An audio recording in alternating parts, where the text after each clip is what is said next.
मैं आपको धन्वंतरी पूजन का विधान बताता हूं। भगवान का सुंदर कृष्ण पक्ष की त्रयोदशी को कार्तिक के महीने में धन्वंतरी देव का पूजन, धनतेरस का पूजन माना। एक सुंदर भूमि पर देसी गाय का गोबर से लीपन कर कर, अगर गाय का गोबर ना मिले सुंदर जल से लीपन कर कर, वहां एक सुंदर चौक को पूर कर, आप सभी को ज्ञात होगा कि चौक पूरने में रंगोली का प्रयोग नहीं होता। आप लोगों को मालूम होगा चौक पूरने में आटा और हल्दी का प्रयोग होता है। आटे हल्दी का प्रयोग क्यों होता है? क्योंकि आटा समृद्धि को बढ़ाता है, लक्ष्मी वैभव को बढ़ाने वाली हल्दी होती है। इसलिए जब चौक पूरा जाता है भूमि पर तो चौक पूरते समय आटा हल्दी का प्रयोग करते हैं। थोड़ा सा चावल का दाना या गेहूं का दाना रख दिया जाता है, उसके ऊपर एक सुंदर चौकी, एक चौरंग, एक पाटा रख दिया जाता है। चौकी लगाएं, चौरंग लगाएं, पाटा लगाएं, उस पाटे पर एक सुंदर लाल वस्त्र धारण करा दें, लाल वस्त्र बिछा दें।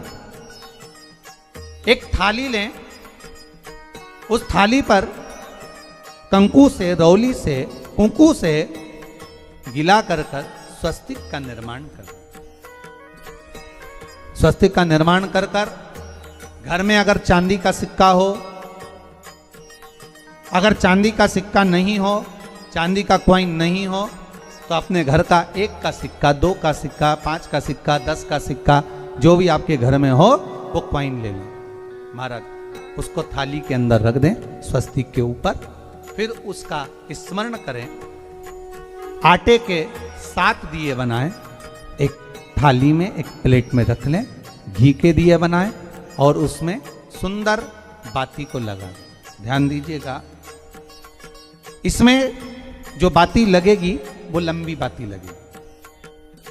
लक्ष्मी जी की पूजन में जितनी भी बाती लगे वो लंबी लगे महाराज। घी के दिए लगा दें 7, सातों दियों को प्रज्वलित कर लें, प्रकट कर लें। एक दिया तेल का लगा लें। तेल का जो दिया लगाया है, जहां पर आपने सिक्का रखा है, कॉइन रखा है, उसका लेफ्ट हैंड, मतलब आप ऐसे बैठे हो तो आपका सीधा हाथ की ओर आप तेल का दिया लग दें। और जो 7 दिए आपने लगाए हैं वो लक्ष्मी जी के राइट हैंड, मतलब आपका लेफ्ट हैंड हो गया, लक्ष्मी जी का राइट हैंड, आपका लेफ्ट हैंड हो गया, आपका उल्टा। वहां पर 7 दिए जो आपने प्रज्वलित करे हैं वो प्लेट में रख। सुंदर थाली जो आपने पूजन के तैयार करी है, उसमें कुंकू, रोली, हल्दी, अबीर, गुलाल, चंदन, मौली, लाल धागा, मौली, अमरबेल के टुकड़े, कमलगट्टे, हल्दी की गांठ, सुंदर भाव में उसको रखें। जल का पात्र सुंदर आनंद से, जो क्वाइन चांदी का और देसी क्वाइन आपने जो रखा है उसका जल से पूजन करें। क्वाइन का पूजन करें। कंकु आदि से पूजन करने के बाद दोनों सिक्कों को उठा लें। दोनों क्वाइन, जो चांदी का सिक्का है और जो देसी क्वाइन है, उसको उठाकर उस पर जो कलेवा है, मौली है, नाड़ा है, लच्छा है, उसको लपेटना प्रारंभ कर दें और उसको लपेटें। पहले चांदी का सिक्का लपेट दे, फिर देसी सिक्का जो आपने रखा है, 1, 2, 5, 10 का जो सिक्का रखा है उसको लपेट, थाली में उसको रख लें। फिर वापस उस पर जल का छींटा देकर उसका पूजन करें महाराज। हल्दी, रौली, मौली, चंदन आदि लगाकर सुंदर भाव से चावल को हल्दी में भिगो लें और पीले चावल कर उल्टे हाथ में चावल लेकर माता लक्ष्मी के ऊपर जो 2 सिक्के रखे हैं उनका पूजन करें। साथ में जब चावल छोड़ते जाएं तो गणेश जी का भी स्मरण करते जाएं। हे रिद्धि सिद्धि के दाता श्री गणेश जी महाराज, आप हमारे यहाँ पर सदा माता लक्ष्मी को लेकर, कुबेर भंडारी को लेकर सदा विराजमान रहें, नारायण को लेकर सदा विराजमान रहें। चावल छोड़ते जाएं और बाबा से विनती करते जाएं, माता लक्ष्मी से निवेदन करते जाएं। भगवान शिव का स्मरण करें, भगवान नारायण का स्मरण करें, माता लक्ष्मी का स्मरण करें, रिद्धि सिद्धि के दाता भगवान श्री गणेश जी महाराज का स्मरण करें। छोड़ते जाएं। जब चावल पूर्ण छोड़ देवें, पूजन पूरी तरह से हो जाए, तब महाराज 7 सुंदर आनंद से अमरबेल के टुकड़े, अमरबेल वृक्ष पर एक पीले कलर की बेल चलती है, पीली, उसमें पत्ते नहीं होते, वो किसी भी वृक्ष पर डली रहती, वो अमरबेल कहलाती। ये अमरबेल लक्ष्मी पूजन में, समृद्धि के लिए, मकान के मुहूर्त के समय पर, गृह प्रवेश के समय पर बहुत कार्य आते हैं। महाराज ये अमरबेल को पानी की जरूरत भी नहीं पड़ती, आप रूप किसी वृक्ष पर डाल दी जाए वो अपने आप फलती चली जाती है। उसी तरह हमारे यहाँ भी हम भगवान से यही प्रार्थना करते हैं, जैसे अमरबेल बिना पानी पड़े भी किसी भी वृक्ष पर डाल दी जाए पनपती जाती है, बढ़ती चली जाती है। ऐसे हमारे घर में बेबहू लक्ष्मी बढ़ती जाए। अमरबेल के 7 टुकड़े, कमल गट्टे 7, हल्दी की गठान 7, माता लक्ष्मी को समर्पित कर दो। दोनों हाथों में हल्दी पिसी हुई लीजिए और माता लक्ष्मी के ऊपर उसे चढ़ाना प्रारंभ कर दीजिए। 7 बार पिसी हुई हल्दी वो सिक्कों पर चढ़ा दें, अपनी मनोकामना कर कर अपने घर में माता लक्ष्मी को विराजमान करने के। जब हल्दी पूर्ण चढ़ जाए, हाथ में कुंकू ले लीजिए, रोली ले लीजिए, उस रोली कुंकू को भी माता लक्ष्मी को समर्पित कर। तब इसके पश्चात सुंदर जो भी घर में मिष्ठान हो, मीठा हो, नहीं हो, शक्कर हो, गुड़ हो, मिश्री हो, जो भी आपके पास में हो, खड़ी शक्कर हो, वो भगवान को, माता लक्ष्मी को भोग रख दीजिए। अगर कुछ मीठा बना हो तो मीठा रख दीजिए। महाराज घर में संपूर्ण पूजन कर कर, आपके घर में जो देवालय में भगवान बैठे हैं उनका भी पूजन करिए। पूजन करने के पश्चात आप माता लक्ष्मी से निवेदन करिए, हे माँ आप हमारे यहाँ सदा विराजमान हो।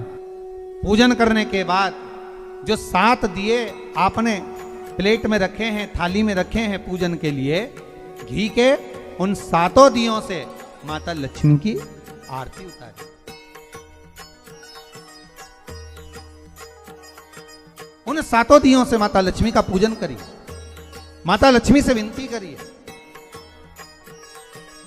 मां के पुत्र, मां आप हमारे घर का रास्ता भूल गई हो, बहुत कष्ट है, बहुत दुखी है, पर भगवान शिव पर विश्वास कर कर, कुबेर भंडारी पर, कुबेरेश्वर महादेव पर विश्वास कर कर, भगवान नारायण के सुंदर प्रसंगों पर विश्वास कर कर, मां भगवान शंकर का अनुमोदन कर कर, हे मां आप हमारे घर में विराजमान हो, आप हमारे मार्ग को, हमारे घर को, हमारे घर के रास्ते को, हमारे घर के द्वार को आप भूल गई हो मां। हे बेबहू लक्ष्मी, हे धन लक्ष्मी, हे संतान लक्ष्मी, हे मां लक्ष्मी, हे धान्य लक्ष्मी, आप हमारे घर में विराजमान। 7 दीप जो प्रज्वलित करे हैं उससे माता की आरती उतारिए। फिर माता को झोली पसार कर प्रणाम कर कर भूमि पर नमन करो। जब झोली पसार कर प्रणाम करें, झोली को अपनी ओर गिरा लें और माता को नमन कर कर जो 7 दिए आपने लगाए हैं, उन 7 दिए को अलग अलग स्थान पर ले जाकर, जैसे घर के हॉल में, एक रसोई घर में, एक जहां पर आप लक्ष्मी रखते हो उस स्थान पर, एक घर के द्वार के पास में, एक तुलसी के क्यारे के पास में,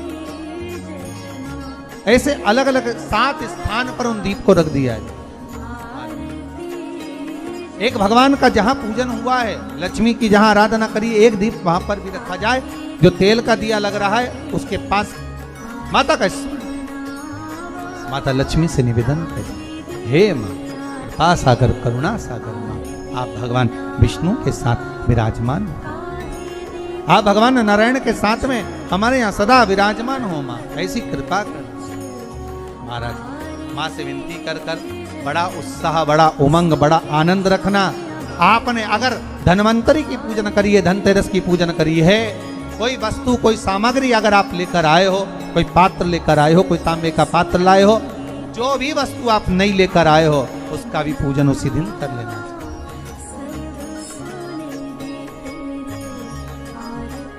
उसका भी पूजन। ये लक्ष्मी अगर आप धनवंतरी का पूजन करते हो, धनतेरस का पूजन सुंदर कार्तिक के महीने की कृष्ण पक्ष की त्रयोदशी को अगर आप कर रहे हो तो ये लक्ष्मी भले मेरे साथ बैकुंठ में जाकर रहे, पर लक्ष्मी का एक अंश तुम्हारे घर से कभी नहीं जाएगा, वो सदा विराजमान रहेगा। ऐसी है मां धनवंतरी की पूजा।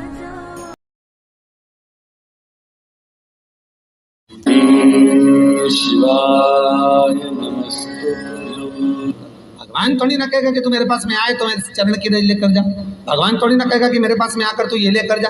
भगवान तो कहेगा मेरे पास में आया है, मांगना कुछ मत, बस मुझे जो स्नान कराया है मेरा चरणोदक लेकर जा, छीट दे पूरे घर में, संपदा भरना मेरा काम है। जहां मेरी चरण की रज पहुंच गई वहां संपदा स्वतः पहुंच गई, मैं वहां पहुंच जाता हूं। तो चरणों तक ले जा, पर लोग ले जाते हैं, पूजन करते, कलश भी उंडेलते, जल भी चढ़ाते, पर आते समय खाली लेकर आ जाते। भगवान को इतना बुरा लगता, मेरे दरवाजे से खाली जाए मुझे कितना बुरा लगेगा। जो आए वो भर कर जाए, भले 2 बूंद लेकर आओ, पर उसमें चरणों तक थोड़ा सा लेकर अवश्य।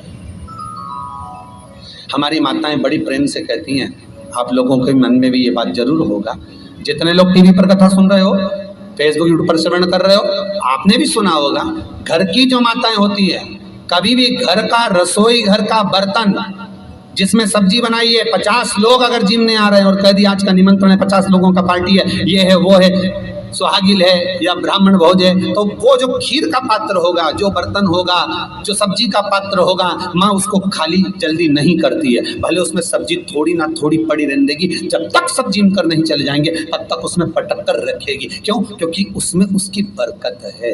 उसी तरह जल चढ़ाने के बाद हम जब लेकर आते हैं पात्र के अंदर, ये उसमें उसकी बरकत है। गर्ग संहिता में दूसरी चीज कही, उसको भी समझ लीजिए। गर्ग संहिता में कहा गया, जब आप घर से जल लेकर जाते हो भरकर, तो ये सृष्टि की जितनी नदियां हैं, पृथ्वी पर जितनी नदियां विद्यमान हैं, जितने तालाब, जितने सरोवर, जितने कुंड, जितने विराजमान हैं,